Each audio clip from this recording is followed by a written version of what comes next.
شاء لا حول ولا قوة إلا بالله العلي العظيم. حسبنا الله نعم الوكيل نعم المولى نعم النصير.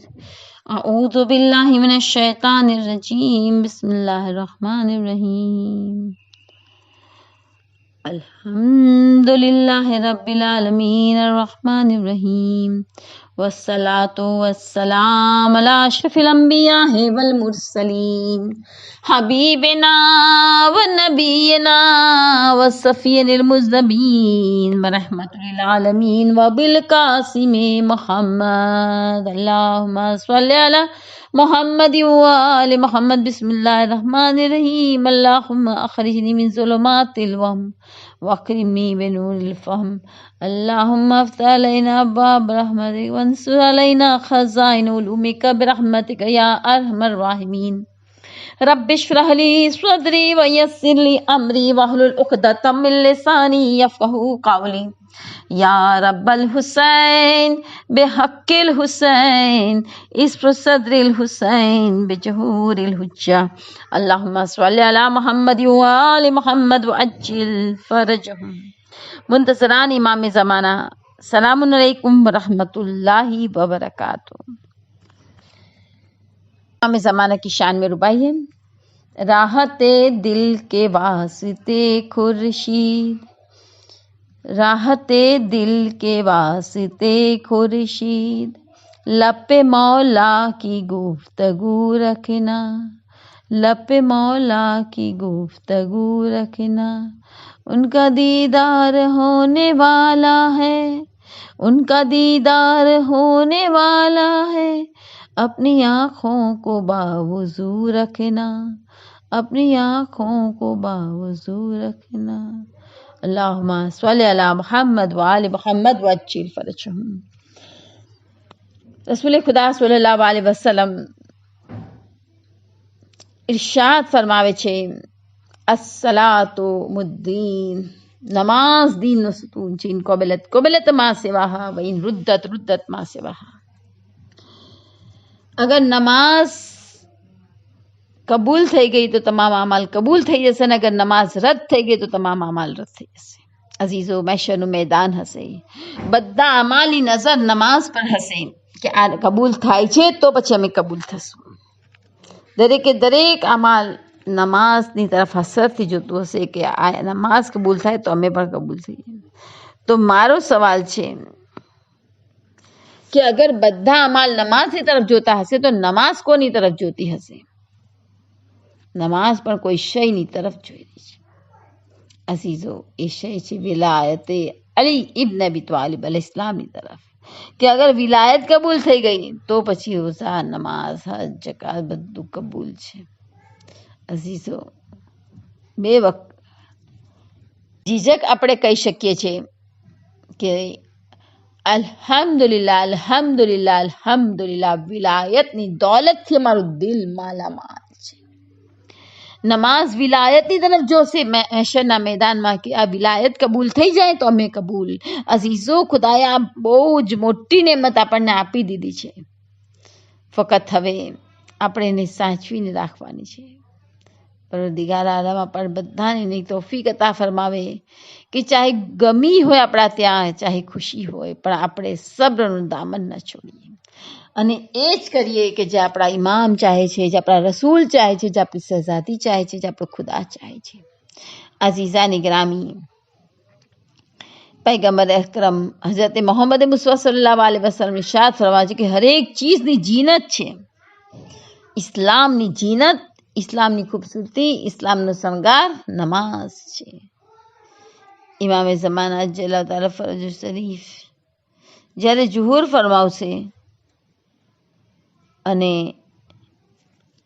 સૌથી પહેલા અઝીઝાની ગ્રામી, જ્યારે ઇમામે ઝમાના ઝુહુર ફરમાવશે અને જ્યારે મકામે ઇબ્રાહીમ પાસે પહોંચશે તો સૌથી પહેલા 2 રકાત નમાઝ અદા કરશે, પછી પોતાના ઝુહુરનું એલાન કરશે. અઝીઝો, રસૂલ ખુદા સલ્લલ્લાહુ અલૈહિ વસલ્લમ સાથ ફરમાવે છે કે રોજ એક ફરિશ્તો કબ્રસ્તાનમાં ઊભા રહીને એલાન કરે છે રોજ જ એક ફરિશ્તો કબ્રસ્તાનમાં ઊભો રહીને એલાન કરે છે કે એ મરવાવાળાઓ, તમારી કોઈ આરઝુ છે? અંદરથી આવાજ આવે છે કે હા, અમે અહેલે મસ્જિદ જેવા બનવા ચાહીએ છીએ. એ લોકો નમાઝ પઢતા હતા, રોઝા રાખતા હતા, અને અમારી પાસે હવે ફુરસત ન રહી. અઝીઝો, હાલત હાથથી ચાલી જાય, એકવાર રૂહ જિસ્મથી મુફારેકત કરી જાય પછી પસ્તાવું કોઈ કામ નથી. આજે આપણે તૈયારી કરીએ. અઝીઝો, વિચારો તો ખરા, વઝુનું પાણી જે પડે છે એમાંથી ફરિશ્તા બને છે, અને કયામત સુધી એ લોકો ઝિક્રે ખુદા કરશે, ઇસ્તગફાર કરશે, અને સવાબ અમારા નામે અમલમાં લખાતું જશે. પરવરદિગાર આલમ કયામતના દિવસે કહેશે કે તું જેને બાળવા ચાહે બાળ, પણ આઝાએ સજદાને ન બાળાજે. આપણા આઝાએ સજદાને કોઈ પણ હાલતમાં બાળવાની રજા નથી. અઝીઝાની ગ્રામી, પરવરદિગાર આલમ મહેશરના મેદાનમાં કહી દેશે કે આગ તને જેને બાળવું એ બાળજે, પણ ખબરદાર આઝાએ સજદા ન કરી પણ ન જોજે. અઝીઝો, કેટલા નમાઝીઓ છે જ્યારે કોઈ આ દુનિયાથી રૂખસત થશે, ઇમામ હુસૈન અલૈહિસ્સલામના જવારમાં એમની પાસે પહોંચી જશે ઇન્શાઅલ્લાહ. નમાઝમાં હુઝુરે કલ્બ બહુ જ જરૂરી છે, બહુ એટલે હદ જરૂરી છે. કેમ કે જેટલું હુઝુરે કલ્બ આપણું હોય છે, જ્યાં આપણું ધ્યાન હોય છે, એ હિસ્સો કબૂલ છે, બીજા હિસ્સા કબૂલ નથી. ભલે આપણે બે નમાઝી નહીં ગણાઈએ, પણ નમાઝની કબૂલિયતના બાદ એનો જે દરજ્જો છે એને હાસિલ કરવા માટે હું એક નાનકડી અઝીઝાની ગ્રામી વાત તમને બતાવું છું, પણ છે બહુ જ મુજરમ. આપણા એક મોટા આલિમે દીન જ્યારે પણ નમાઝ પડતા હંમેશા તકબીરુલ એહરામ કહેવાના પહેલા કહેતા હતા, યા અબા અબ્દુલ્લાહ, યા અબા અબ્દુલ્લાહ. બસ એ કહે છે કે આ ઇમામ હુસૈનને નમાઝની તકબીરતુલ એહરામ પહેલા યાદ કરવાથી નમાઝમાં મને હુઝુરે કલ્બ મળી જાય છે, ખુશબુની ખુશુ પેદા થઈ જાય છે. અઝીઝો, જ્યારે ઈરાન અને ઈરાકની જંગ ચાલી રહી હતી તો હર ઉમ્રના લોકો શરીક હતા, ત્યાં સુધી કે અલમાઓ પણ શરીક હતા. અને એમાં એક જમાતના પેશ ઇમામ પણ હતા, જ્યાં જંગમાં શરીક હતા. એમની